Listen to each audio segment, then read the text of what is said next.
Presented by That Time I Got Reincarnated in the Same World as an Anime Podcaster, this is Shonen Jumping the Gun, the show where we set our sights on the first chapter of a manga and decide if it's a misfire or a bullseye. Let's see how many rounds are in this magazine.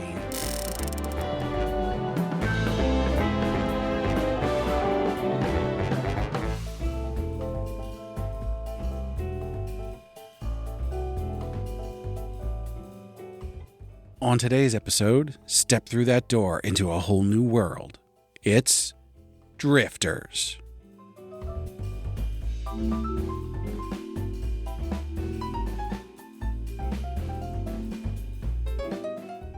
Welcome, everybody. I'm your dynamic drifting daimyo who leaves manga derelict, Matsudiin, here with my slightly surly shogun who is sometimes Socratic but never sardonic. Isekai Sensei Sama Brad. Brad, how you doing? Yes, I see. Oh, yes. Let's analyze this very carefully. Never sardonic. Lies and slander. And we are here with an Isenines that is not a light novel.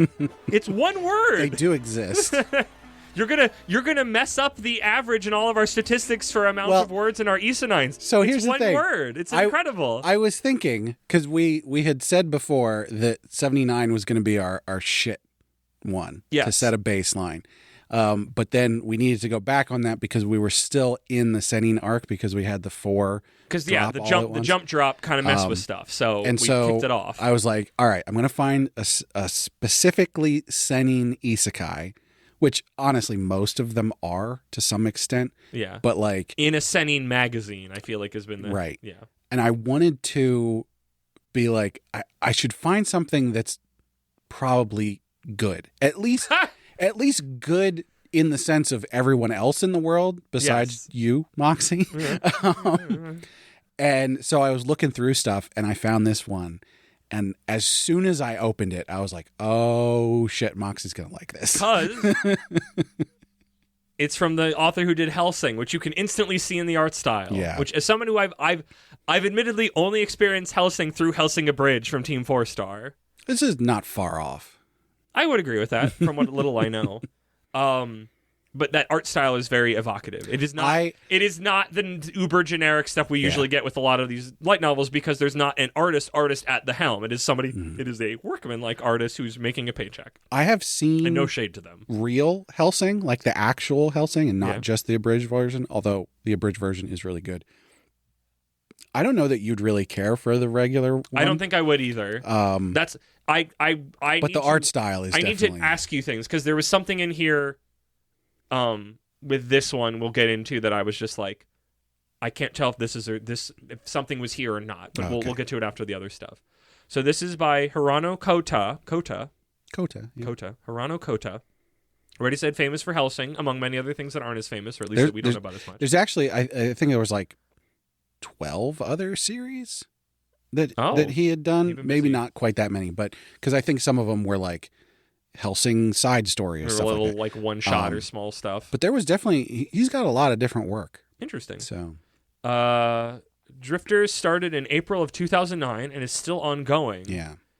Is he just working on other things, or is it like, is he one of those mangaka now that it's like, I make one immaculate chapter a year, if that? I think the magazine that this is serialized in is probably monthly. Okay. And I would imagine he's probably also working on other things. That makes sense. Because if it's a monthly series, the chapter is not a month long worth of work. So in trying to look for it, I saw a bunch of people asking if it was still on hiatus or not. So maybe it does go on. Because the thing is, I think there was like something like 89 chapters out right now or something like that. And it's like, that's not enough for starting in 2009. Yeah, that's why I was kind of confused a little bit, especially when you said ongoing. It is serialized in Young King Hours, which I feel like is probably an acronym, but I don't know that. Weird. And my notes also tell me that's where Hellsing and Trigun ran, and a bunch of other stuff we've never heard of, so that's neat. I looked down through the list, and I couldn't find anything else that I recognized. Interesting. There were a couple that I was like, I think I've heard this name before, but it's not something I've ever checked out in any meaningful capacity. Yeah. The official English release is through Dark Horse, which is currently 6 volumes or 2 omnibuses. I wonder if they have it because they already had Hellsing, because Hellsing fits their MO a lot more than this does. But I guess by virtue of that, it does too. There was also 12 episodes of an anime from 2016 and multiple OVAs and specials. That later part I didn't know. I remember when this came out, back when I paid attention to anime releases more. I might have watched some of the first episode, possibly at an anime club. I do not remember. It was just like, this seems familiar. Like, maybe that was, like I said, maybe that was the time I was following YouTubers who talked about what was coming out every season, and I cared. This is a good point to tell everybody a little secret of mine. Oh. I was there. I was there at Moxie's Anime Club a decade ago before we ever met. I'd never heard of this before. Interesting. I literally just found this and read the first, spoilers, 3 chapters. I don't think it's super well known. I think I only knew about it because that was like, this was one of the better things that had dropped that season. I'm surprised. And it has an interesting enough concept that I was like, oh, okay. Being from the author of Hellsing and being an isekai, I would have thought that I would have come across this already, but nope. I mean, it's not by direct definition, it is an isekai. A man dies and is taken to another world. No, or he's just taken. I don't even know if he dies. He is taken to anher world, which is what isekai is. But this does not have a lot of the other isekai trappings that usually piss me off. Yeah. This is no protag-kun. And with that, let's get into my patented Moxie's Mox Speed manga summary. Chapter 1, Fight Song. On the battlefield. Fight song. Fight on. On the battlefield, in a driving rain, Toyohisa stands firmly, facing down a cavalry charge as his uncle calls out in vain for him to retreat. It's the year 1600, the Sengoku era. Toyohisa calls back to his uncle to retreat. He'll make sure their forces aren't decimated, but if only his uncle returns to Satsuma, it will be their victory. The clash is swift and fierce. Gunfire volleys ring out, and Toyohisa plunges through the ensuing smoke. In the chaos, he takes down warrior after warrior, eventually confronting the enemy commander. I'm going to take a small side note. It is so nice having a work that's actually worthy of you painting this wonderful picture. Because generally the art is fantastic, and now I feel like this is elevating in a way that is deserved, just to be clear. Because I'm like, oh, I'm having fun. I'm not sneering at you for writing these things. I'm like, this is incredible. I love this. Plunging forward, but surrounded by spearmen, he takes his chance. All seems lost as many spears pierce him, but he has one last trick up his sleeves and pulls out a pistol. After shooting the commander off his horse, the rest of the forces call a retreat. Toyohisa is injured and bleeding badly as he staggers off the battlefield. As the rain continues to seemingly beat him down, he believes his time is just about up. In that moment, the cacophony of water is suddenly silent, and he finds himself standing, not in a field, but in a long, seemingly unending hallway lined with doors of various materials.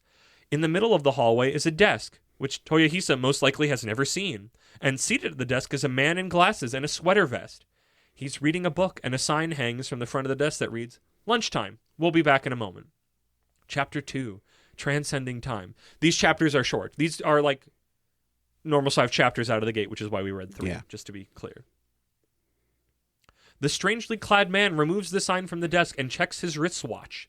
Next, he says, while looking at some papers in front of him. Toyohisa stands, staring for a moment, before being shocked back to the situation at hand.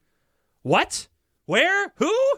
He loudly questions the situation he finds himself in before starting forward towards the desk. The man at the desk looks over Toyohisa, glances to his left, then makes some notes on the paper in front of him. Toyohisa, who is advancing forward, now finds that he is walking towards one of the door, as if space and time had distorted to push him that way. Before he can even make a protest... added time in there. I know. I think about space and time. Before he can even make a protest, he's gone through the door. It closes behind him, and the man at the desk once again says, "Next!" A Vietnam War-era soldier steps forward, but we're left to wonder what his story may be. Is it specifically Vietnam? He looks like a Marine. I'm pretty sure it's Vietnam era. Okay. I want to look at that image and talk to you, but that's not important to the podcast. Really not important to the story. Cut to Toyohisa lying in a grassy field as the stone doorway he just fell through fades away. A short time later, 2 dark figures are standing around him, speaking in a language he can't understand. They're talking about how bad his injuries appear. Toyohisa begins to speak, pondering if these are demons because of their pointy ears, and if maybe he's in hell. The 2 know that he's one of them, those things known as drifters due to the sound of the language he's speaking. They'll take him to the castle in ruins, where they know there are other drifters. As they drag Toyohisa, they loudly complain about how heavy he is, and that they'll be in trouble if the Lord finds out what they're doing. But they're stopped in their tracks by someone yelling at them in a somewhat poor attempt at their language. An archer perched high in a tree eventually understands that they've brought this person and tells them to leave him and go.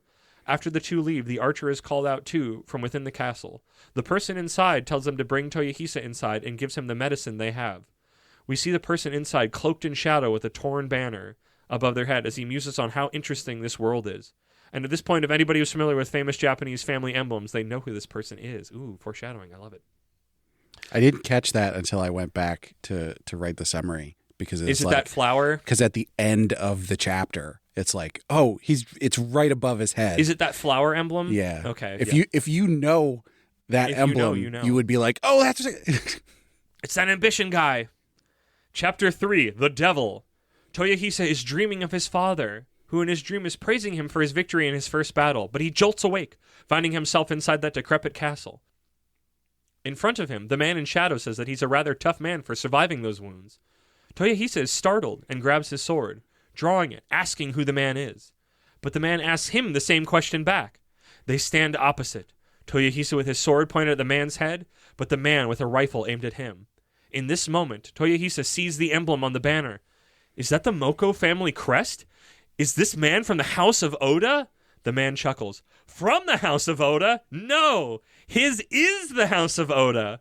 Have you heard of Oda Ufu Nobunaga? Well, of course I know him. He's me. Haven't you... Haven't you heard? I'm Nobunaga would be... Haven't you heard I'm Nobunaga would be an interesting series. Do you know haven't you heard I'm Sakamoto? I think I think so, or you've described it to me before. But going just the phrasing, over this, haven't you heard I'm so and so? Going really over this part, I was just like, oh my god, it's just the title of that series. I'm Gumby, damn it. Toyohisa slashes wildly. He can't be Lord Nobunaga. He's been dead for many years, so either this is the underworld or this guy is lying. Before the fight can intensify, an arrow pierces right into the stone wall near them, separating the two. The archer from before tells them to stop and hands over a goose for each of them to pluck.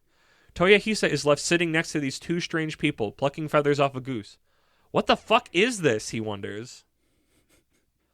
So I had a good time with this. Oh, really? I wish more things happened. Yeah, maybe it's because these really short chapters. I already knew the base level intrigue, even if I didn't remember it well.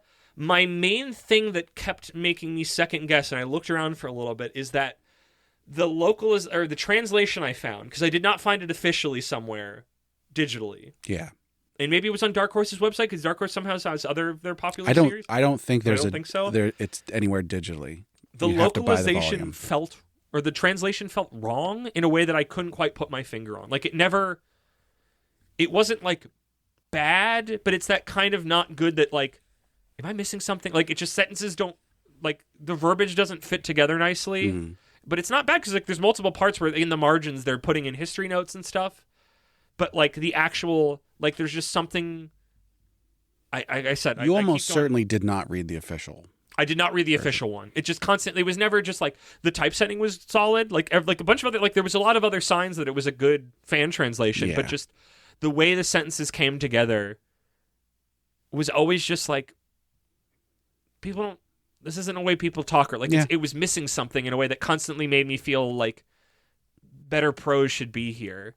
But also, like I was also struck with it's like, well, I've never read Hellsing, and because all I have is abridged, I still got the sensation of like, the man writing Hellsing is maybe not the most optimistic and cheery of humans, so like this could be a similar just sort of like everything's fucked, everything's shit thing. Let's revel in violence, which was like a little teenage, but it was like, it got the benefit of the doubt for me because I was just like, maybe this is just this localizer, this translator. Mm-hmm. So I feel like it was like keeping me from it. Like I would check out the official one just to be sure at some point. Yeah. I will say for anybody who wants to support the official, which they should, the omnibus seems like the way to go because the individual volume prices would be higher than the omnibus price. So maybe it's just because omnibuses are maybe usually printed on cheaper paper, so maybe that's the cost thing. I don't know. I'll keep an eye out for it the next time I'm at like a bookstore or something. 3 covers instead of 1. There you go. But no, I liked it, but that was kind of the main thing that was at the back of my head through all of it, was that I remembered a little bit, so I had the vague sense of warriors are dying throughout time and they're here, but it's mysterious. And all we did with these 3 chapters, which if I didn't know that concept going in, this would have set it up well in a way that I liked, because it was very mysterious and I'd like to keep going. And the fact that this doesn't have that many chapters for as long as it's going is a little upsetting. I mean, it got an anime and a bunch of OVAs, so I think that speaks to something. Probably the pedigree of the guy writing it. But like, to be fair, we probably could have done like 5 chapters. We could have. I mean, now we're free to keep going. Honestly, I didn't check the actual page count, but the chapters had like 3 or 4 pages of non-story stuff at the front and back. So mysteries like this that are supposed to be ominous for a while, it's like you're getting a lot of information, but it never feels satisfying yet in these first couple of chapters, because it's just building intrigue. So when you're writing a summary, the summary keeps getting bigger and bigger, but you never get to a feeling like it just feels like you're tacking more things on. Right. The bubble never bursts in a small way where you're like, oh, this is what we're doing. So I think in a reading sense, I think that's good, because it makes me want to read more. But in a what we're doing sense, it was a little frustrating. Yeah. I mean, obviously, this is not like the other Isenines we've done. This is not a light novel. This is a man writing a story, or a man writing and arting a story that he wanted to tell, and not somebody else putting a written word book into image form that has a lot of the same trappings and tropes. And to be fair, when I looked up seinen isekai, one of the, I think the top rated seinen isekai was the kicked out of the hero's party 100 times. Fuck off! Fuck you! People on the internet who do that, fuck you. Genuinely, honestly, fuck you. You are weighing culture down. I hate you. I like that series. You can do that. But I have to. If we draw no lines, then nobody gets any better. But this one was pretty highly rated stone. As well. You can't throw stones, because throwing stones is bad. But also, maybe you should draw lines sometimes. I don't know. I'm figuring this out still. Draw lines with stones, with blood, like Dog's Red. What did you think about this? You didn't know going into it. This is ostensibly an isekai. Yeah, no, it definitely is. It's 100% an isekai. Did it tickle that part of your brain, or was it different enough that it didn't? Because it didn't. It, like, I can logically think it, but because it was so different, it did not tickle me. To be fair, this it did not activate that annoyance sensor. It didn't get far enough in to be anything? To go like, oh, this tickles my isekai power fantasy brain versus this tickles my historical fantasy brain versus whatever. Yeah. Because different things hit me in different ways. Yeah. But overall, I enjoyed this. If we had been stuck to one chapter, we would have nothing. I mean, I would go, I'm going to keep reading this because I want to see what happens. Yeah, but it would have been such a literally nothing happens in the first chapter. There's a battle, and then he's in a hallway. We're promised, we know the situation, and we're promised, by virtue of the intro when he's on the battlefield, we're promised violence. We're promised somebody who likes to fight, and now he is looking at a human being who had a hand in setting up the wars that he was in when he died, or is here now. And that's part of it, is like, there's almost certainly not a power fantasy going on here, although they did sort of set up that, like, it's all ass kickers. He is more powerful than the normal residents of this world, because they're like, oh my god, he's so big and heavy, and it's he's a 1600s Japanese person. There's no way he's that big. He's as he believes, as the history believes him, in a way. Because I was about to say something like, wait, we've seen this before. Admittedly, not on the show, but now banned from another world. Is that what it was called? With that old guy with the pills? Oh, yeah. Isekai Shikaku. What is it called now? Isekai Shikaku no longer allowed in another world. Yeah. But this idea that there are multiple other people who got isekai'd, and in this case, they are already essentially superpowered humans. Yeah. But they're all at seemingly cross purposes on top of this fantasy world, I find fascinating, because now this feels like a chess game of, like, who else is out there from which other eras? Like, it's not like this group. This, at least particularly, this is Nobunaga. I don't know who the archer is yet, but, like, I'm sure it's somebody important. But it's like, by the way, where's Joan of Arc? Where's King Arthur? Where's a bunch of other, like, the fact that, like, a freaking World War II Vietnam soldier shows up in the room? It's like, does he go to a different place for that level of, like, era of soldier? Like, will pirates start? Like, it's exciting. It makes the mind whirl. I thought that archer was a woman, and then most of the way through writing the summary, after I had already written and we find out it's a she and blah, blah, blah. And then I went, wait a minute. I don't think at no point does anyone mention gender for the archer. Nope. And so I had to go back and remove all of that. Make them more mysterious.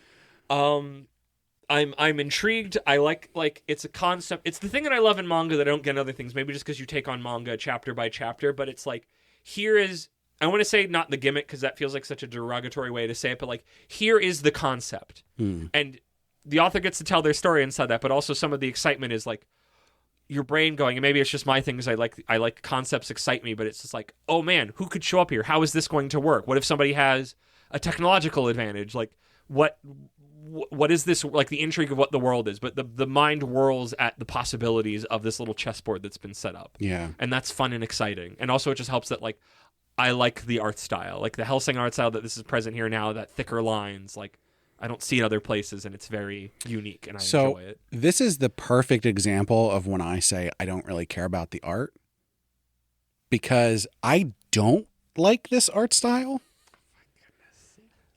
But I shouldn't be surprised. I don't care about it. And so I still like this overall. You do. You just don't. You just make sure. And I can see the stylistic nature of it. Like, I can see why you like it. I can see why other people like it. I don't particularly care for it. Makes your tummy hurt. It doesn't. I just don't really care for it. Sorry. No. Sorry. In the same way, I didn't I'm poking like and prodding. In Hellsing, this art style I don't really care for. But the series as a whole is interesting, and I like what they're doing with that stuff. And so I don't really. It's not bad, is the point. Yeah. It's just I don't. It doesn't care for it. It's not giving you bonus points like it is, or not giving you points. I wouldn't call it bonus points. It's not giving you more points like it is for me. Right. Where it's like specifically that's the thing I'd call out as saying a thing that I like about this is this art style, because I feel like because it is the thicker lines and it's a little bit more stylized and cartoony than like something that could be too dry, especially when you get a lot of historical figures.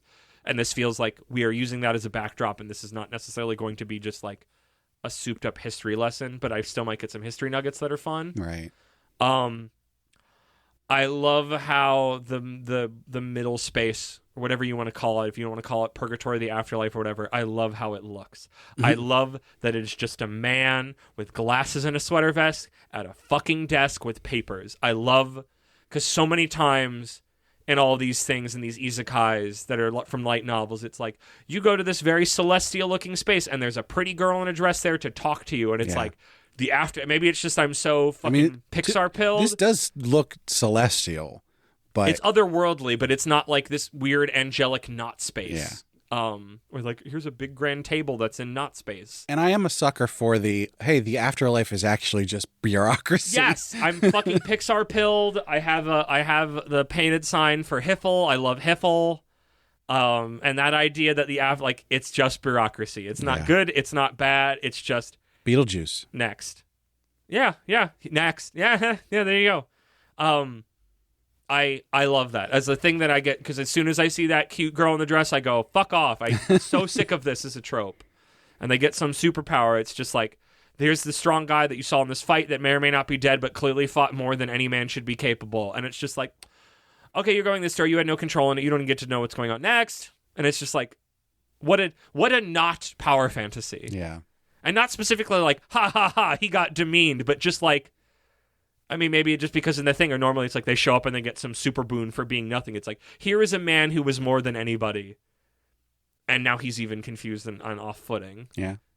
And it gives him a reason why he's not just instantly going to show up as like, he can become an ass kicker, but he's not number one ass kicker. Well, and that's the thing. I have a feeling. He's going to continue to kick ass. He will have trouble against other drifters, but he's not going to have trouble against the natives of this world. Yeah, the rank and file. I'm like, that's exciting to see. I'm just like, there is the power players, but it's like, are they going to clash? Are armies going to clash? Are they going to, like, I don't know. Well, and then that brings up the thing, which I have seen in other series before, where it's like, hey, the isekai people are destroying this place. Yeah.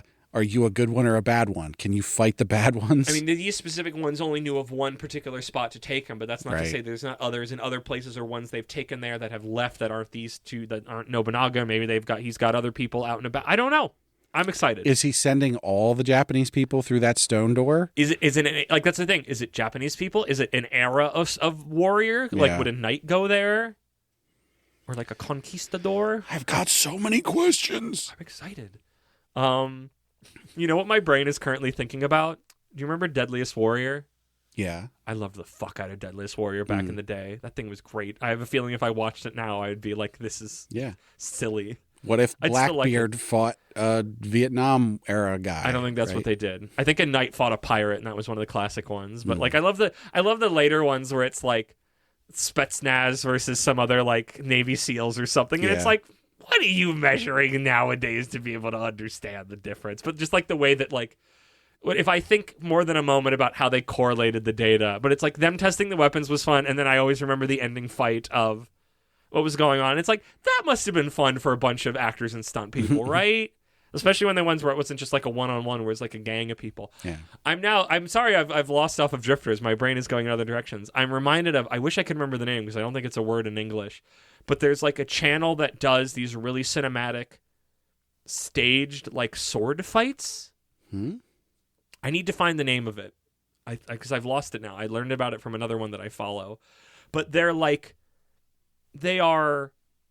it's a work because obviously they're not going to kill each other. And they're like, in certain moments they are holding back. But like, it honestly gets pretty brutal at times of just like the swinging around or like when it turns into just grappling and wrestling. Like, but it's shot very prettily, but not in a way that it's not choreographed. Okay.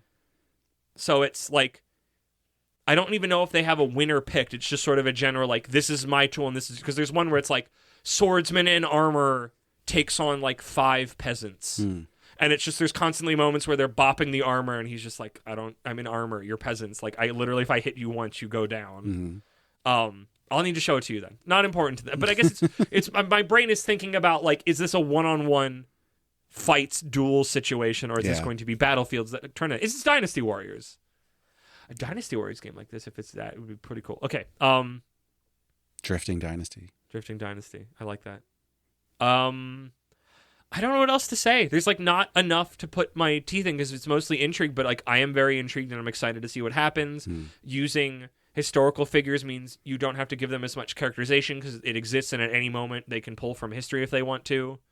But it has a built-in backstory at pieces. Yeah. Both for the characters that are there, how they're dealing with being in the world, what the situation of the world itself is, both before and during they're there. Like, yeah, I don't know.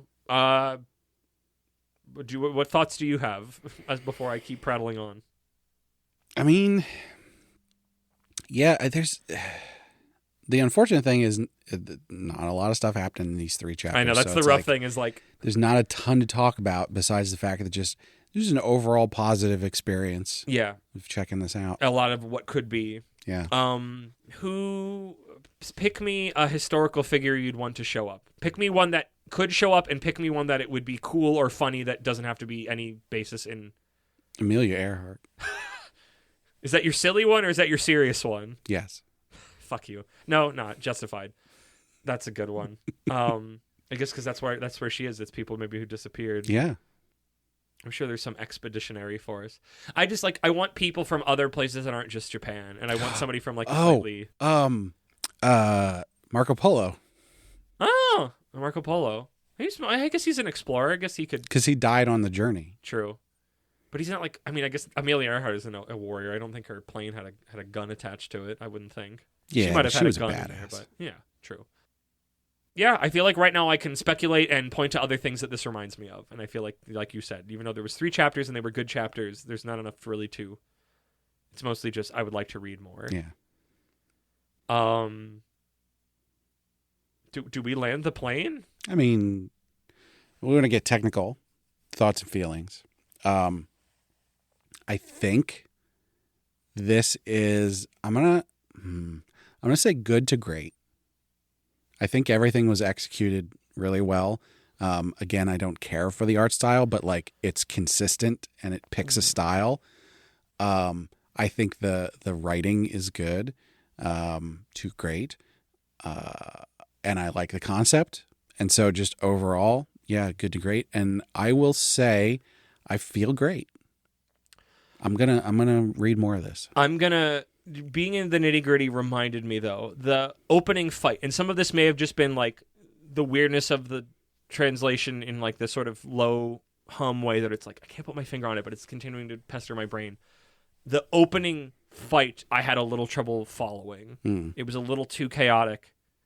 And I was like, ooh, this is between that and the translation. Yeah. And like I think it's supposed to be chaotic. I stopped and like Googled around for more, and I just kept finding the same typesetting, which was like, this is the same local translation. I couldn't find an official one that I could even toss money at without buying a book and having it arrive in the mail. So, but it settled in then. But there was a little bit of like, I'm having trouble following what's going on in this moment. But like you said, that could have been the thing. I would say, I guess from that then, I think it's good. I feel it's great. Because I'm definitely intrigued. I'm tempted to buy that omnibus because I would like to read more of this. Honestly, I might just watch the anime. So that might be a more in terms of would you directly graspable way. I would say yes. I would also say yes. The thing is, depending on the cost, I'm sort of at a point where like I want to read a couple more chapters and then I will seriously consider buying the omnibus. Yeah. Like this. I can see myself having this on my bookshelf. I wouldn't want to borrow it from you. I'd have to check the price, but right now my thoughts is just I would go watch the anime because I remember the anime being pretty good, and now I'm intrigued to give it a look. And maybe we'll add it to the list or something. We'll watch the first. Yeah, watch the first episode sometime, and maybe it'll cover more than this. And maybe that'll be a bonus episode. Maybe that's a thing we're doing now. We did that sometimes. We didn't talk about it on the podcast much, but sometimes when we knew there was an anime for... Usually it has been the Isanines, hasn't it? Yeah. Yeah, interesting. Very not a light novel, but we're still following that trend, except we could do that for every Isanine. If it has one, which it seemingly has. Watch the anime and then have a bonus episode. Report back. But yeah, no, I don't think we need to high noon. I think we're very much in agreement. Nobunaga might murder us. I love Nobunaga. I like that he shows up in so many things that just him showing up is like funny to me. It's almost like he is a meme. Yeah. Even though he's an actual man who did stuff, but it's like Nobunaga's Haven't ambition. you heard? I'm Nobunaga. I feel like here, can you do another run at the opening? Oh shoot, that doesn't it just going on today's episode, haven't you heard? I'm Nobunaga. It's Drifters. I just did it just for funsies, just for right now. Not even in after the beeps. Just do it for me right now. On today's episode, haven't you heard? I'm Nobunaga. It's Drifters. It's just funny doing like a declarative question, angry question statement, and then saying a name. I don't know why. It's just like Nobunaga, Oda Nobunaga. We should probably watch Haven't You Heard? I'm Sakamoto. I think. It's not the kind of thing that you want to watch a ton of. Yeah, is it a slice of lifey? Slicey lifey. It's a slice of life comedy. Yeah. Yeah. They usually are. So yeah, as we are in the middle of our Senin arc, it's nice to. I mean, I guess that's the idea, is that you've generally been trying to fit the Isanines to the theme of whatever arc we're inside. Yeah. So. Which will get more and more difficult as we go. Next time, if the timing, which I'm going to have to make sure the timing works out, it's going to be the worst one you're reading, and I'm very excited for that. Everybody's prepared. I hope it better be a negative, less than a -5, or I'm going to be really cross. Let me give you a little bit of spoilers. Okay. No one will be prepared. Ooh, I don't know what that means, but it's exciting. I can't wait to show you how low the bar goes. Damn, bitch, you live like this? Yeah, pretty much.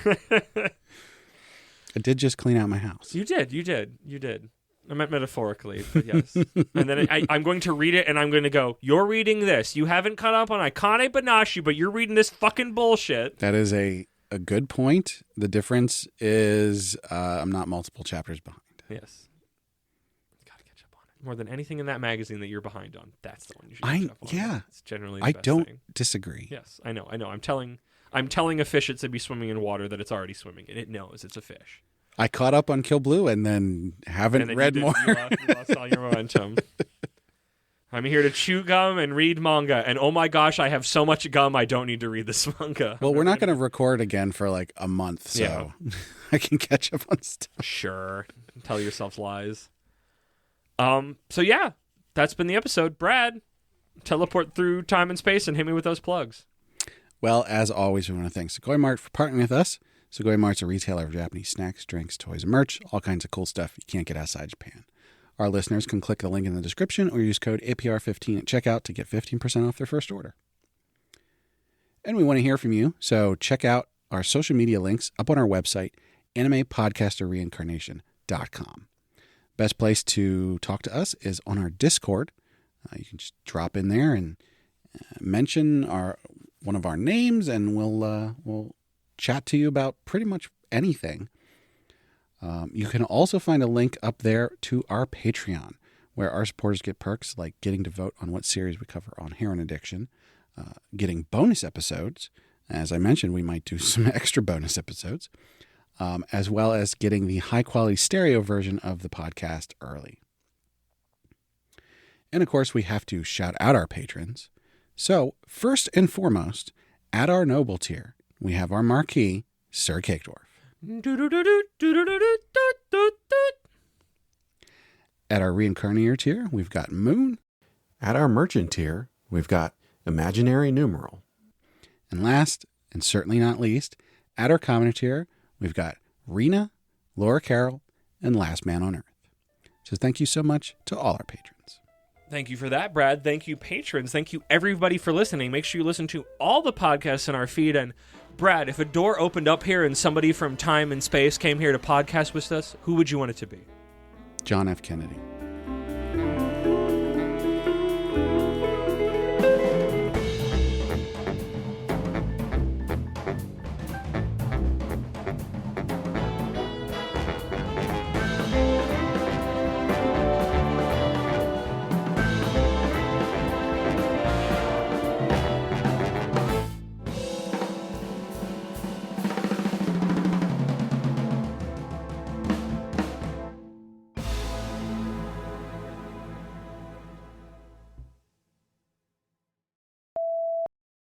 Ooh, is that the line I want to do? I'm just going to try it. Oh, on today's episode? Yeah. That's mine. Oh, you already wrote it? No. Oh, you get to do it? It's a 79. Oh, yeah, you're right. So this is Can I just do mine for funsies and then you can do something that Sure. has nothing to do with what I said? I don't even think it's good. I just need to get it out because it's on my brain now. On today's episode, through time and space, I've come to kill you. This is Drifters.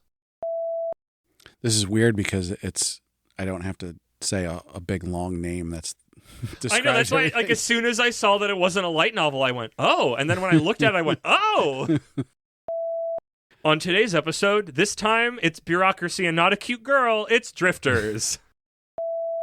Do exactly what you did again, but hit Drifters with a little bit more gravitas. But not too much more. Drifters! Drifters! Welcome, everybody. I am your dynamic drifting Daimo. Fuck! See, this is what happens when I'm not confident in my own guts. You said it right the first time. I know! Daimyo. Welcome, everybody. I am your dynamic drifting Daimyo. Fuck! Daimo. I can say it. I've said it. Daimyo. Welcome, everybody. I'm your dynamic drifting Daimo who leaves... It's going from drifting, I think, is what's fucking me up. Let's slow down a little bit. Fuck that. Fuck me. Welcome, everybody. I'm your dynamic drifting Daimo. Fuck! Why can't I do it? I'll put more space. Welcome, everybody. I'm your dynamic drifting Daimo. Fuck! I can't do it. I can't. It's good. Daimyo. Drifting Daimyo. It's drifting. It's from drifting. Welcome, everybody. So say both of them. Drifting What the fuck? Why Drifting can't I Daimyo. Drifting Daimyo. Why does that sound wrong? Dynamic drifting Daimyo. That was right. Okay. You didn't even catch it. What? I gave you a cut to in there. Oh, I don't notice them. You notice them. I just think that's what you're doing. You cut to this. It's like a camera. A very specific, like at that particular moment, I was like, that's where. Because, like I said, that's I know where that's it's why I cut always to. write with them because I don't notice them. I knew you'd swing it out of the park. I really like this manga. These girls' titties are very large. I like that. It's all I can do is clone High JFK. Ask not what your manga can do for you, but what you can do for your manga. Nothing bad ever happens to the Joe Stars.